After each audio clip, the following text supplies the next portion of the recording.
When we're working with clients that utilize the Sage Employee Self-Service application, one of the situations we'll run into occasionally is a situation where a manager will reach out to human resources and say, I don't have access to all of my employees.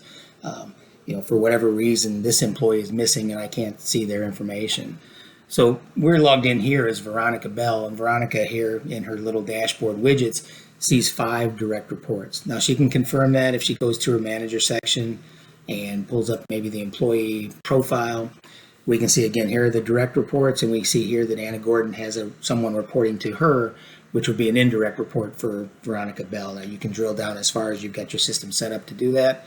But our issue here is that we're missing someone, and Veronica tells us that Mick Mars is an employee that reports to her but doesn't show up here. So the first thing we'll do is hop into HRMS and look at View Edit Employee, and we can do a couple things here. We can see Mars. If we pull up Mick Mars, do this, hop into the Job and Pay screen, and then the Current Job screen, and the Organization tab. Now, Employee Self-Service access is driven by this Manager section here. So you can see that currently Mick Mars, they've got him reporting to Duke Darkwolf. So we need to correct that, and what we'll do in this situation is if Mick truly reports to Veronica Bell, we change this and we say, we want that supervisor or that manager role to now be Veronica Bell. And then you can click OK or Apply. The difference between OK and Apply, if you click Apply, it will save the changes and keep you on this screen. If you click OK, it will save the changes and take you off of this screen. So if I click OK here, it'll say, do you want to create a job history? Now, if we're just correcting information, we typically don't want to create a job history. If this was an actual transfer or a job change, we probably would. We'll want to make sure we've got the effective date correct, and if there were any compensation changes, get those in there as well. I'm going to say no. I'm going to say we're just correcting this because we missed it earlier. So it processed that, and you can see now it took us off that screen.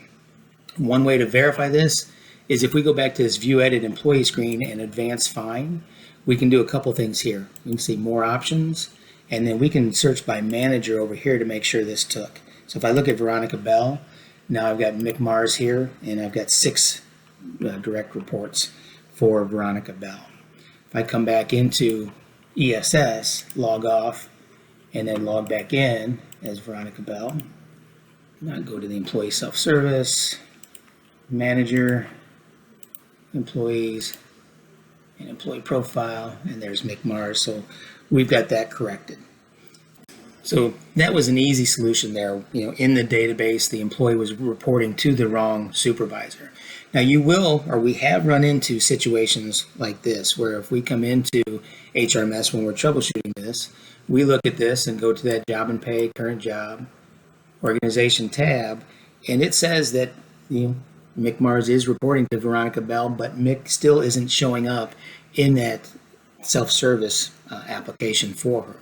What we do there is then we basically remove and change it to anybody else, and then click Apply, say no to job history, let that process, do it again, change it back to Veronica Bell, apply one more time, no to job history, and that tends to correct it. Sometimes the data in the background database gets a little confused, especially if you've got multiple employers, but that little trick there tends to clear that up. And once again, if this doesn't help, always reach out to hrhelp@swktech.com, and we'll be glad to assist.